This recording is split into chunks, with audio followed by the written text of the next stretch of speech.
Qui pourra vraiment s'en étonner? On est toujours plus fort lorsqu'on est accompagné. Alors que constate-t-on aujourd'hui, s'agissant de l'offre d'accompagnement des entrepreneurs dans notre pays?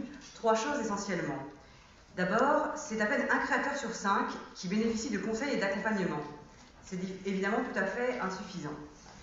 Ensuite, la réalité de l'offre d'accompagnement aux entrepreneurs laisse cohabiter, lorsqu'elle se déploie sur le terrain, une grande disparité de situations.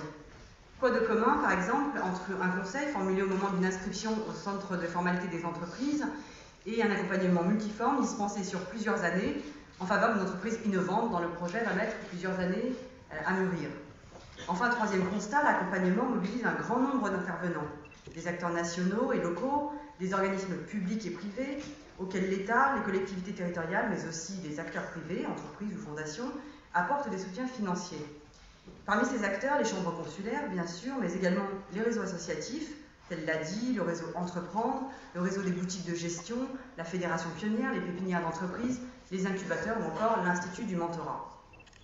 Tous ces réseaux s'appuient d'ailleurs, et ce n'est pas là le moindre de leur mérite, sur une forte mobilisation de bénévoles, mais aussi d'entrepreneurs qui prennent chaque semaine de leur temps, de leur énergie, de leur talent, pour accompagner d'autres entrepreneurs porteurs de projets de croissance de leur entreprise. Je salue leur engagement, leur dévouement et leur enthousiasme. Mais je veux aussi dire ici que la question de l'accompagnement des entrepreneurs, telle qu'elle se pose aujourd'hui à nous, est une invitation à bâtir ensemble les conditions d'un nouveau modèle d'intervention et de conseil auprès de celles et ceux qui se lancent avec courage dans l'aventure entrepreneuriale. Car faisons preuve de lucidité, les attentes des nouveaux entrepreneurs de cette nouvelle génération qui émerge, davantage connectés, plus spontanément tournés vers les technologies et l'innovation, sont en train d'évoluer sous nos yeux. Il nous faut donc prendre la mesure de l'évolution de leurs besoins et structurer ensemble un nouveau paysage de l'accompagnement post-création et développer une offre spécifique auprès des entreprises à fort potentiel de croissance. Le Pacte national pour la croissance, la compétitivité et l'emploi fixe l'objectif ambitieux de doubler le nombre de créations d'entreprises de croissance d'ici à 5 ans en France. Pour être à l'heure de ce rendez-vous essentiel pour la croissance et l'emploi de notre pays, encore faut-il s'en donner les moyens dès aujourd'hui. Je vais vous le dire simplement, je crois que le temps est venu de repenser la relation entre pairs, car elle représente à mes yeux un volet tout à fait indispensable de l'offre d'accompagnement que nous voulons stimuler. Alors autant en prendre conscience au plus vite, le modèle de mentorat est une vraie chance pour les entrepreneurs, car il constitue, à mon sens, une des formes les plus abouties de cette relation qui doit unir deux entrepreneurs, l'un qui a besoin de soutien pour réussir et l'autre qui peut lui apporter cette aide si précieuse. Encore faut-il, et je sais que chacun ici y accorde l'importance qu'elle mérite, que le mentorat proposé aux entrepreneurs s'effectue dans le respect d'un cadre harmonisé, porteur de transparence, de lisibilité et de valeurs d'humanisme autour desquelles il fait bon se rassembler.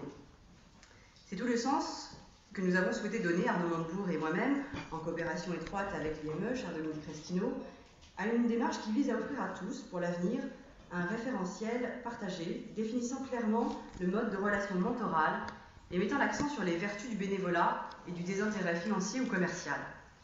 Je veux d'ailleurs vous dire que cette réflexion sur l'accompagnement par les pairs, parce qu'elle nous tient à cœur, est au centre des travaux en cours dans le cadre des assises de l'entrepreneuriat que j'ai ouvert le 14 janvier dernier. Vous le savez sans doute, à l'occasion de cette démarche qui réunit plus de 300 entrepreneurs répartis dans 9 tables rondes différentes, nous avons confié à David Pouyanne, président du réseau Entreprendre, le soin de faire des propositions au gouvernement sur la manière de garantir aux entrepreneurs un accompagnement global et sur mesure. Les 2 démarches initiées, celle du groupe de travail des assises que je viens de mentionner et celle que nous conduisons ce jour, se rejoignent et se complètent naturellement. Vous pouvez compter sur toute ma vigilance pour veiller à ce que l'une et l'autre non seulement aboutissent, mais se renforcent l'une l'autre.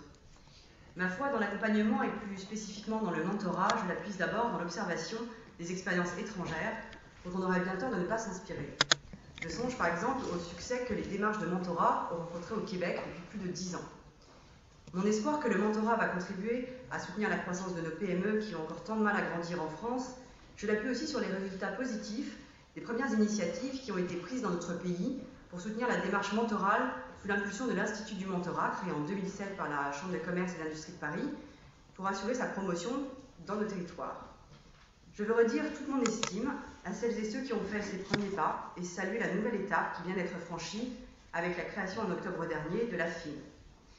Je ne peux qu'exprimer le souhait que cette association réussisse dans les 5 années à déployer, puisque telle est son ambition, 10 antennes en région, avec l'appui local des chambres de commerce et d'industrie et des acteurs privés. Le mentorat, mesdames et messieurs, repose, comme vous le savez, sur le principe d'un suivi attentif et régulier d'un chef d'entreprise par un entrepreneur expérimenté. Ces premiers résultats sont très encourageants puisque les premières études convergent pour nous dire qu'une entreprise mentorée est le plus souvent une entreprise qui va croître et prospérer.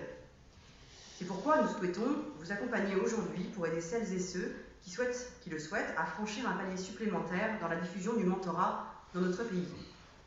En signant tout à l'heure avec l'IME la Charte nationale du mentorat entrepreneurial, l'État peut vous envoyer un signal très clair. Nous souhaitons à la fois souligner la pertinence de ce mode d'accompagnement pour les entreprises à potentiel, reconnaître son intérêt pour le plus grand nombre et valoriser aussi par cet acte le travail remarquable et encore une fois bénévole de toutes celles et tous ceux qui montrent l'exemple en mobilisant leurs compétences au service des entrepreneurs. À mes yeux, cette charte est beaucoup plus qu'une charte. Elle constitue la première pierre que nous voulons poser afin de construire ensemble, pour demain, un rempart contre les épreuves de toute nature que rencontrent encore nos PME au moment où leur impératif de croissance et de compétitivité est devenu si fort. J'invite enfin toutes celles et tous ceux qui souhaitent saisir cette opportunité pour s'exprimer librement sur l'entrepreneuriat en France, à prendre une part active aux assises en déposant dès aujourd'hui et jusqu'au 15 février prochain leur contribution écrite sur le site internet dédié à l'adresse www.assise-entrepreneuriat.gouv.fr. À ce jour, ce sont déjà 270 contributions qui ont été déposées sur ce site, donc c'est un succès dont nous sommes très fiers et très satisfaits. Merci beaucoup pour votre attention et excellente table ronde.